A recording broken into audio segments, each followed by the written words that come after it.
it's Adam here. Today I'm talking about being more creative in relation to the entire landscape of your life and the way in which you lead your life. And I guess that the natural initial opening question to answer is what actually is creativity? What are we talking about? It's a good question. You know, we can all be creative. To some, creativity is about making new connections, and that is literally physiologically true within our neurology. Creativity is the mind's growing edge. It often involves a lot of discovery. And by creating new connections, you build your brain power and you develop a mental and interpersonal flexibility, which can begin to heighten your ability to do a huge array of things with more ease. Imagine, albeit metaphorically, that every time you link two things together, you create a third entity. And that new connection can itself then connect with other ideas and additional possibilities. Imagine the impact that this can have on your imagination and throughout a system such as your brain. Neil Armstrong first stepped onto the moon in the 1960s. Though there are a few foil hat wearing individuals who are incredibly creative and believe it happened in a film studio. But that event changed our beliefs and thoughts about the universe. It also altered thoughts and beliefs about human inventiveness and skill. And this event helped us to recognize that if we want something enough, we can find ways to do that thing that we may have believed to be impossible before. I reckon this gave many people some powerful and liberating thoughts and beliefs about human capability. I mean, I personally loved it when the Mars rover landed on Mars, and the way that it meant that we started entertaining the idea of getting people to land on that planet too. Being creative on an individual level has the same potential. When you connect things together, you go beyond both of them, and you have the possibility of forming new beliefs about yourself and about your potential.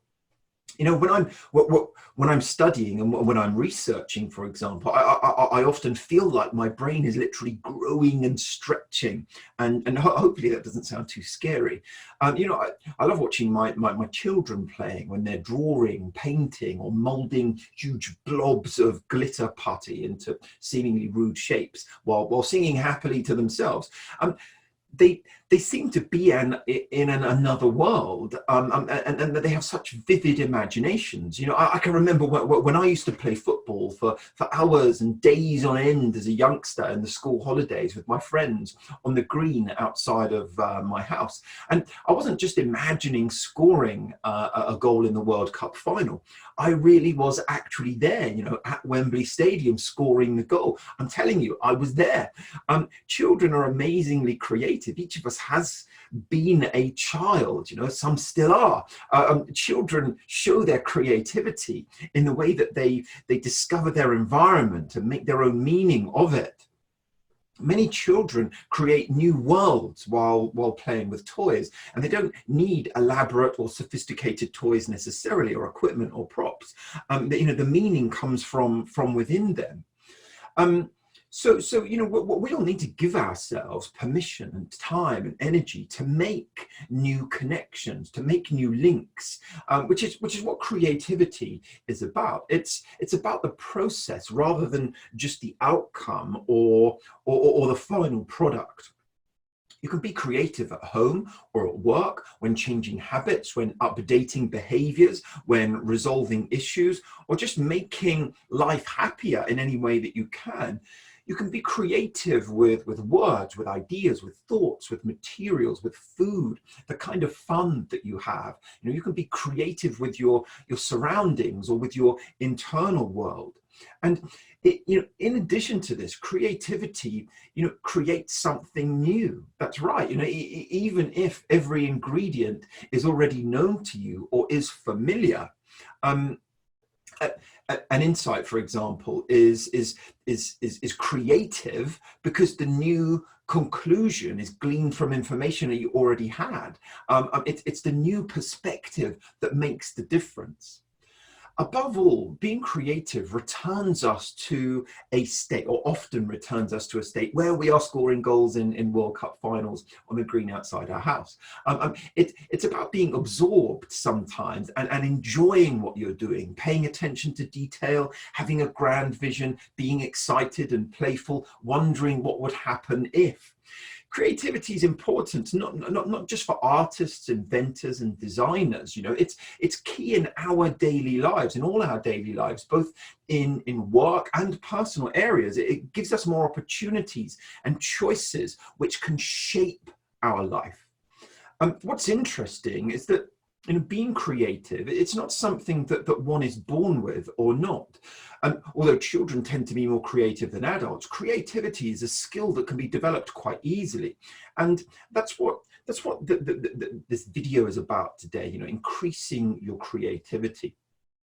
You know, are creative people simply born with an ability to connect existing ideas and concepts? I mean, research suggests not. Creativity is not something innate in someone. For example, a poll of Fast Company's most creative people in business found that 73% believe creativity can be learned. Creativity, according to those polled, is more of an attitude than a talent. And with that in mind, today's video, I wanted to share some practical ways to increase your creativity and to improve your imagination. And I'm going to round it off with a self-hypnosis process to help enhance creativity. So initially, I absolutely recommend using your environment. The University of Minnesota, researchers there proved and showed that through a unique study that a seemingly chaotic, you know, untidy, kind of messy environment can improve our creativity. Your desk is a good place to start, whether it's in your office or at home. Not that it has to be messy or untidy, but if you place objects on it that you really like, or those that can bring good memories, or pictures of family or friends, or something interesting or stimulating, or an interesting event that you were engaged with in the past, these kinds of things work. Souvenirs, even toys can help as well. Be creative on choosing what you'll be looking at on a daily basis, and pick objects that you like, and feel free to change it around from time to time and keep it interesting and stimulating, as I already said. But beyond your desk area, you know, where you work, your wider environment is important. Many companies invest significantly in relax areas and provide their employees with things like bean bags or table football or Lego even, all to make sure that employees stay creative when they have a break, for example. You can do similar things if you work at home. You know, what would give you a shot of joy and stimulate your brain to think differently for a short period of time, and then do it when you stop work for a few minutes. You know, even if your office is really cool, it's good to break out of routine on occasion, to stimulate some out of the box thinking, and simply move and go for a meeting somewhere different, even outdoors. You know, nice park areas, coffee shops and so on can sometimes make the difference. You know, I often meet coaching clients at my beach hut, which is wonderful. You know, you can go change your environment from time to time when you're not on a lockdown, of course. Finally, you know, the people we surround ourselves with are key as well. You know, spend time with groups of people that will help you to think creatively. An open-minded approach, challenging, you know, people that challenge our views, and some diversity within a group helps too. And so you want to think about your mindset. What is the right frame of mind? You know, explore states that you associate with being creative. Discover properly what it is that triggers and maintains you being creative. In line with the notion of using your environment, as I mentioned previously, ask yourself, what's your best time of day? What's the best environment for you?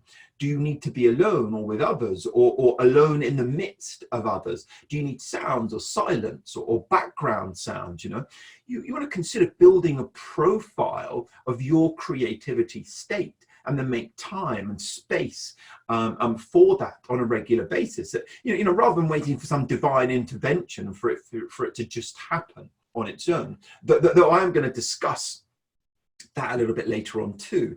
As a creative individual, you may experience anxiety. Sometimes it may be disruptive because you feel a tad empty or disjointed, unclear, or without direction. However, these are often useful too.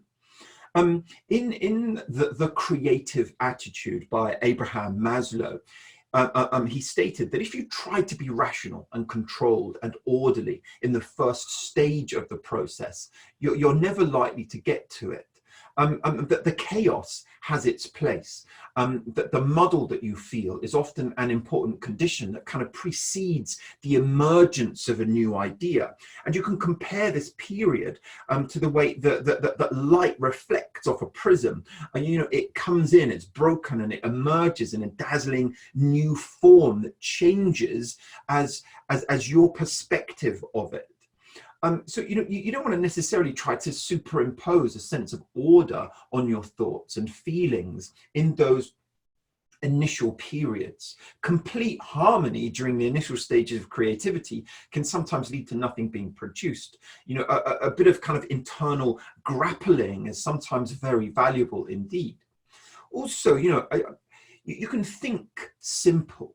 We do have a tendency to overcomplicate from time to time. If you have a new idea, try to describe it in 1 or 2 sentences to get it clear. Once you have it in that form, it's worth writing it down, perhaps using a notebook or your phone. People generate many ideas, but tend to forget lots of them. Routinely writing them down as they come in, and then looking back upon those lists on a weekly or a daily basis ensures that you'll capture some of the most interesting things to you. I use a particular app called Evernote. It's free and it shares files across all of your devices. Another important point is not to fear failure, or to fear being wrong, or to fear that you'll lack creativity. Really, there's no such thing. Creativity is about spotting opportunities. Some of them will turn out to be the best ideas, but do feel confident in looking at new solutions.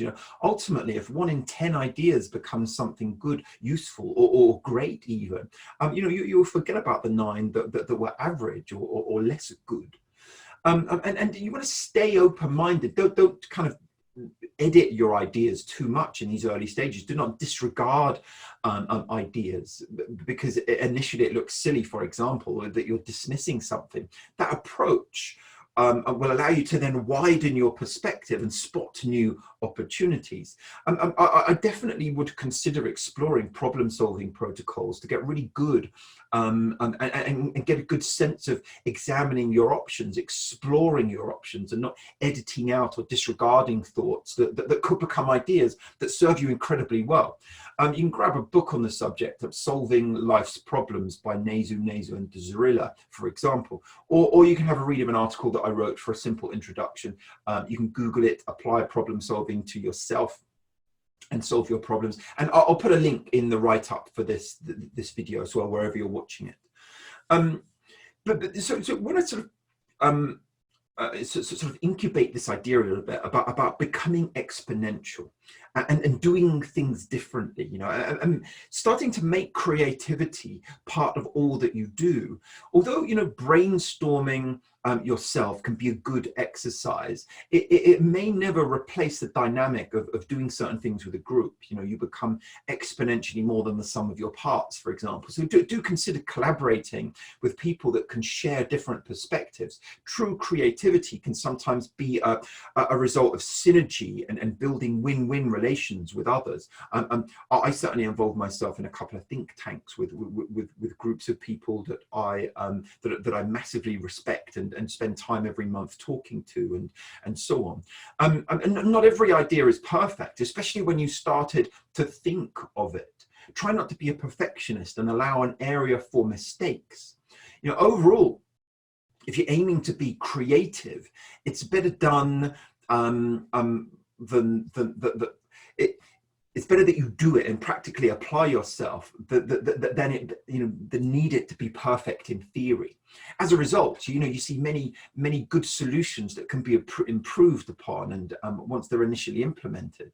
And consider borrowing ideas and improving them. The world is full of these amazing ideas that were never necessarily implemented. If you spot something interesting, build upon that, find your own way. Make sure all is done appropriately, and remember that synergy can bring these amazing outcomes.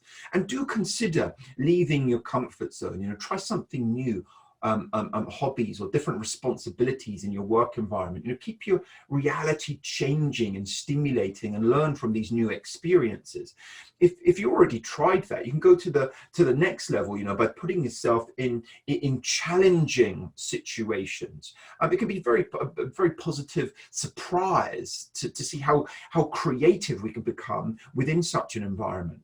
But leaving your comfort zone always offers us up some new opportunities. And I'll also include some articles about stepping out of your comfort zone in the write-up on the page, wherever it is that you're watching this video. And think of different ways to do the familiar. Change the order in which you do things. Use different things. Use your less favored hand. As soon as we break routine, we move from a state where we're on autopilot to one where we are alive and alert and paying attention, and you exercise unfamiliar brain connections and help build new links in your brain, and that is a glorious feeling. And helps us to look out for the difference that makes the difference. When you encounter something that strikes you as different, ask yourself what it is about it that's so different and new and unusual. Where does the key difference actually lie? And we can start to be playful then. I realize that play is a bit of a loaded word sometimes. When used in relation to adults, the context is often perceived as negative. But in order to create, play should be an indispensable ingredient in your life. That is, often you'll need to play with materials and concepts and perspectives, and to direct yourself away from things that are real, to fantasize a bit more. Carl Jung, the prominent psychotherapist, once said, without playing with fantasy, no creative work has yet come into being. And part of the reason that children are so innately creative in their actions and their speech is that they engage frequently in fantasy. If you're a painter or a sculptor, you play with your materials. If you're a writer, you play with dialogue. You become your characters. You assign Aunt Martha's speech habits to 7-year-old Jason. If you're a dancer, you try dancing the way your name feels, the way a fire siren looks in the air, the way an orange sounds. State the experiment to yourself and try it out. And I know that all sounded a bit interpretive dance-like, or foundation drama course type thing, and suddenly inhibition may have kicked in. But that's something that potentially stifles creativity. Go interpretive dance moves. But ask yourself questions of, and ask questions of yourself and of your environment. Ask what if and what else and how else, and go beyond what you first thought. Find more and different ideas. By asking more, you'll allow yourself to be more creative. Do remember that creativity benefits at times from having to function within limits. Rollo May, in his The Courage to Create, states that the creative act arises out of the struggle of human beings with and against that which limits them. So, one might argue that the more limitations we have, the more creative we must be, and the stronger one's creativity becomes. Um, when and if you hit a problem, pretend that your usual solution's not available. And this can work in many different ways. If your PC crashes today, how else might you do your work? If you usually debate face to face, what would happen if you wrote your feelings down instead?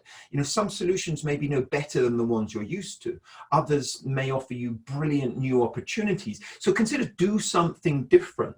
To practice that, see how many different results you can get with the same ingredients. I'm sure there was the famous cookbook, Recipes 1, 2, 3 by Roseanne Gold, in which every recipe is made out of only 3 ingredients. And relax, take time out, relax. Trying too hard, attempting to force creativity or a creative product out of yourself, an idea or an activity, can be problematic, often kills the creative process. There'll come a time when your conscious work must stop and you experience a short interlude of relaxation, and this is crucial time. Studies have shown that during a crossover from a period of conscious work to the period of relaxation, the very idea the creative person has been hoping for and searching for emerges. The break away from the concentrated effort allows creativity to breathe and to surface and to bring you the gifts needed to spark your work. And it's important to understand that this product arises from the alternation of intense concentration and relaxation. I wanted to mention, while I'm on that subject, I wanted to mention a strategy. It gets talked about in NLP circles, but it's not exclusive to that. And it's the Disney creativity strategy. It's something that I've used for many years in my own business. And it's for developing dreams and giving them the best possible chance of becoming reality. And it's named after Walt Disney, obviously, who took on 3 different roles, within a team when he was developing an idea: the dreamer, the realist, and the critic. Robert Dilts modeled and developed this strategy as a useful tool. And the strategy separates out these 3 vital roles that are involved in the process of translating creative ideas into reality so that they can be explored separately for maximum clarity and effect. And many companies have specialists in each of these 3 fields. And I've done consultancy work with companies myself, whereby I've asked different team members to take on each of these roles. And you can also play all 3 roles yourself, as I often do coaching with people, but with your own desired outcomes and goals. However, the usual way to use it is to allocate 3 roles to different people: the realist, the dreamer, and the critic, to assess plans or tasks, and to ask someone to act as the dreamer and tell you all the possibilities of the idea. Ask someone to examine exactly what would be involved in putting it into practice, the realist, and someone to take a hard look at it and really evaluate its strengths and weaknesses, the critic. And you may want to then rotate the role.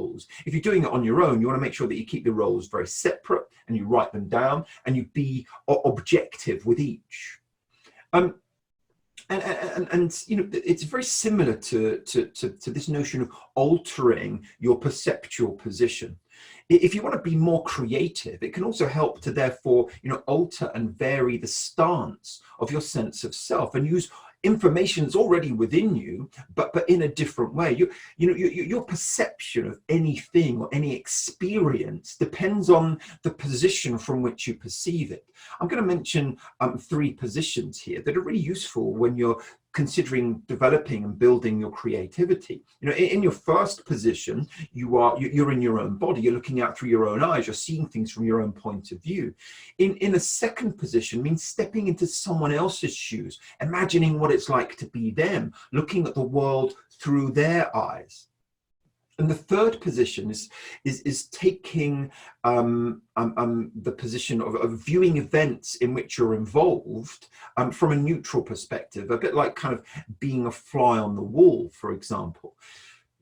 You see, when you take these different perceptual positions, it enables you to step out of what you are currently experiencing and experience yourself in a fresh new light. It can spice up your perception of so many things and make it easier to lavish lots of creative thought from an angle that you may not have considered. You know, doing this allows you to see yourself from a different perspective and gather different kinds of information about yourself and your own creative processes. Taking different positions enables you to access information that you may have been overlooking, and that's such a tonic for the creative process. How about having, in addition to having your ongoing experience of life, solely seeing from inside your own eyes in your first position, step into someone else's shoes in the same situation, or look at your surroundings and life from a different perspective. And imagine how other people might see things. And I use the word imagine there. And so, of course, engage your imagination. If you visualize something that you're working on, a meeting, a project, for example, you may spot more details that can highlight a solution that you were looking for. But imagination is more than just visualizing. Learning to effectively employ one's imagination, it's a key part of my work with my clients, patients, my students. It's important for use with a great many therapy interventions. It's important in so many aspects of life when seeking to advance, so much so I'll give a little instruction on how to use it better. Every day we face new problems and challenges, and too often we continue to respond to these problems in the same way that we've always responded. We keep doing what we've always done and keep getting similar results. Instead, perhaps we should be searching for new ways of solving problems, and that's where creativity and imagination play a great role. In the modern world, creativity is valued as such an important skill.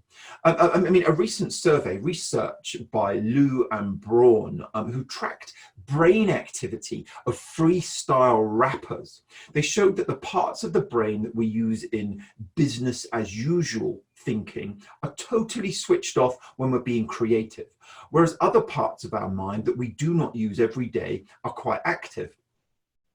So, what challenges do you face in your everyday life? If you think of the kind of obstacles that stand in your way of achieving the kind of things that you're dreaming about, are you so focused on the problems that you fail to see the opportunities around the corner, and perhaps shift your focus to possibilities and choose a new path into the future? Imagine a better world for yourself.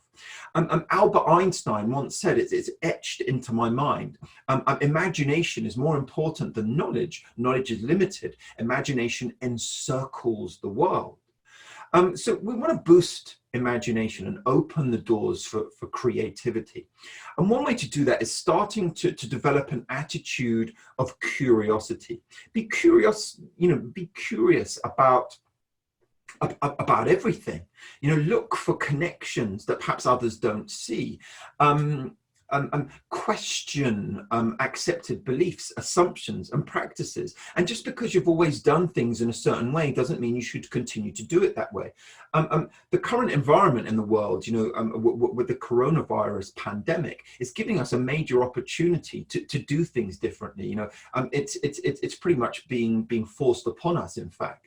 Too often we continue to do things because that's just how we were taught, and people are kind of craving normality, for example, and wanting to go back. But perhaps we need to question why we do the things we do in everyday life, and look to do things differently and stimulate your brain accordingly. Some practical ways of advancing your imagination, perhaps things like conducting a daily practice of doodling. It helps to relax your mind and start your creative juices flowing. And drawing can free your mind of a number of entrenched ways of seeing, and help you create new ways of seeing. When you're faced with a problem, you can tap into your imagination by doodling, and you can let your mind relax by doodling for 10 to 15 minutes, and you focus your attention on the doodling. You don't have to worry about being artistic, and don't be surprised if the answer to your problem surfaces, almost out of nowhere. More difficult problems may require more doodling sessions, and you kind of learn to trust yourself. You can even buy books for doodling these days due to it being recognized as being so beneficial. But it doesn't have to be doodling. You can conduct daily practice of writing, writing for 10 to 15 minutes a day, not worrying about grammar, spelling, or punctuating, but starting with phrases like, in the future, I, ... and keep writing for 10 minutes. When you run out of things to write, start again with the phrase, in the future, I, and you can change the starting phrase as you desire. Another good phrase is, I remember. And like doodling, writing practice helps to relax the mind and starts the creative juices flowing. Writing practice holds the key to accessing knowledge and wisdom that you have stored within your mind. And you listen to yourself and spend some time with yourself, and consider spending some time alone doing that. Picasso said that without great solitude, no serious work is possible. Alone time is often where ideas formed. My distance running days, my endurance running days proved this to me. You shut out the noise and you dedicate time to recharge and reboot. It's crucial to allocate time to spend with yourself so you can hear your thoughts and tune into your inner voice. And quietness is very often where we'll get that, and we can tap into our imagination. So whether it's going for a walk, meditating, finding space in your house, thinking about a place that you can go physically to mentally unwind, reflect, and create. And and also do things that feed your soul. You've probably heard it from time and time again. To do what you love and to do those things often, to unlock your creativity. You want to be connected with yourself and open to new thinking and ideas. So it's important to keep inspired and push yourself out of your comfort zone, as I've already mentioned. And list things which inspire you. Do you enjoy watching vintage films or listening to live music or gazing in awe at spectacular scenery? And ask yourself how many times you've dedicated time to doing those things in the past week or month. And perhaps not as many times as you'd hoped, right? So perhaps, prioritize doing the things that make you happy, and try to do something new each week if you can. So finally, I wanted to come on to enhancing creativity with self-hypnosis. Do watch my crash course free video on this topic if you're not skilled or if you're new to self-hypnosis, or download the self-hypnosis roadmap that I give away for free. I'll post links in the write-up for this video for you to do that. What you do is you induce hypnosis, and you can do so by any means you know of. Use the process in my Science of Self-Hypnosis book, or the free audio that I give away on my personal website to practice, or the links that I've given here. But you want to be focused, engaging your imagination, adopting the role of hypnotized individual, having a favorable, receptive attitude and mindset with the right level of expectation and belief. And then once you've kind of induced and done your induction to self-hypnosis, be mindful. Be mindful of your body, your mind. And it's important to tune into your body and mind for this session to be effective. And be aware of your entire body, be aware of your breathing, and be a passive, detached observer, and be contented to notice what you notice about yourself, feel what you feel, and spend plenty of time doing that. Then turn your attention deeper towards your mind. Be aware of your mood, your thoughts, your feelings, and just watch them. Don't try to change anything necessarily. Just watch your stream of consciousness, and let all of that deepen the process that you're engaged in. Once you've done that patiently and much more thoroughly than I've explained here, the next step is that you want to recall a time when you were creative. It might have been an occasion when you were with others, or perhaps you were just pleased with yourself for creating a solution or having a great idea. And just consider a time when you were creative and start to think about how that felt, how you thought, how you communicated with yourself, and just develop the sense of knowing what creativity is like, even if it was just in a small way. And imagine that by thinking this way, you've ignited your creativity, that you've created a spark of creativity that's ready to grow and expand and amplify greatly. And with that spark created, start to focus on the area around and within your head and move your awareness to your brain. That is, get a sense of its position within your head as much as possible. Imagine you're tuning into it and start to answer these questions to yourself. If creativity has a color, what color is that for you? If creativity were a sound, what sound is that for you? If creativity has or is a sensation, what does that feel like for you? And then start to imagine that feeling, that sound, and that color beginning to spread through your brain. Imagine those things, that the color, the sound, the feeling, slowly and surely beginning to work through your brain, soaking into it and enhancing the creativity spark into something else altogether. Imagine your brain is lighting up. Let your awareness continue to move around slowly and let more parts of your brain become illuminated. And imagine that by doing this, you're starting to connect more of the areas of your brain together. And imagine that leads you now to allow your mind and your brain to create a very clear and powerful connection that draws upon more of your life experiences, your knowledge, and aspects of your life into an illumination within your brain. And as it grows and spreads, imagine that this creativity symbolically and healthily occurring within you, that it's amplifying the inspiration, the energy in your brain and creating conditions for it to create more.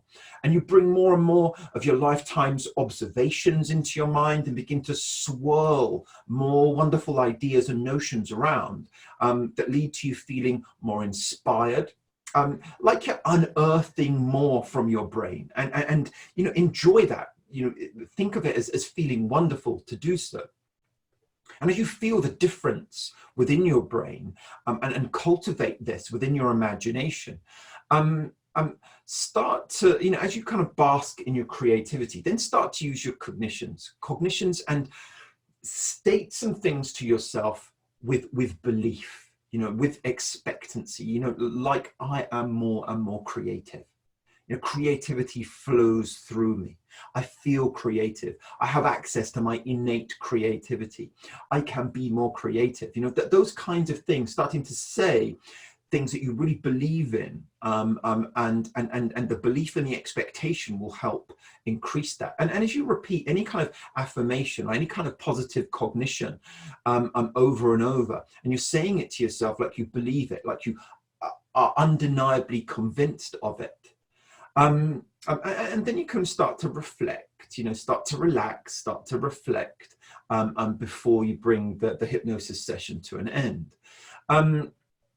However you do that, whether you count yourself out, like I suggest in my books, or whatever way you've learned, and